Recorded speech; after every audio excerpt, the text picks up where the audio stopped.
At exactly 2:17 a.m., the heart monitor in room 312 flatlined. A long, continuous tone filled the hallway. Nurses ran. The crash cart followed. But when they reached the bed, the patient was sitting upright, awake, breathing, alive, and the monitor was still screaming. My name is Daniel Reeves. I worked the night shift at St. Augustine Medical Center for 11 years. I've seen cardiac arrests. I've seen miracles, but I have never seen a machine lie.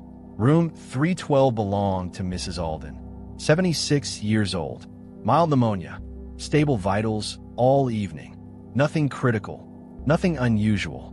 Until 2:17 a.m., the monitor showed a perfect flatline, no electrical activity, no pulse, but she was looking straight at me, calm, almost amused. We checked the leads first. Sometimes adhesive fails, sweat interferes. Everything was attached. We checked her pulse manually. Strong, steady. I looked back at the screen. Flatline. One long, unbroken signal. Mrs. Alden tilted her head. You heard it too, didn't you? She asked. Heard what? I replied. The moment it stopped, my stomach tightened. What stopped? She smiled faintly. Not me. We replaced the monitor. Same result. Flatline. But her pulse remained stable at 72 beats per minute. The replacement monitor flickered. For a split second, a rhythm appeared. Not a rhythm. Faster. Irregular. Then flat again. The sound in the room felt wrong. The tone wasn't steady anymore. It trembled, almost layered, like two signals overlapping. That's when the lights flickered. Just once, but long enough for the screen to go black. And when it came back, the monitor displayed a name. Not Mrs. Alden, but patient 312. We don't label patients that way. I checked the hospital database. Room 312 had another occupant before Mrs. Alden. A man admitted 3 days earlier. Cardiac arrest at 2:17 a.m. Declared deceased in that very bed. His name was Samuel Whitaker. Time of death, 2:17 a.m. Exactly 1 week ago. The air in the room felt heavier. Mrs. Alden hadn't stopped staring at the monitor. Is he still there? She asked softly. Who? I whispered. The one who didn't want to leave. The monitor tone changed. Instead of one long note, it began pulsing. Slow, heavy, not synced with her heartbeat. Synced with something else. The hallway outside went silent.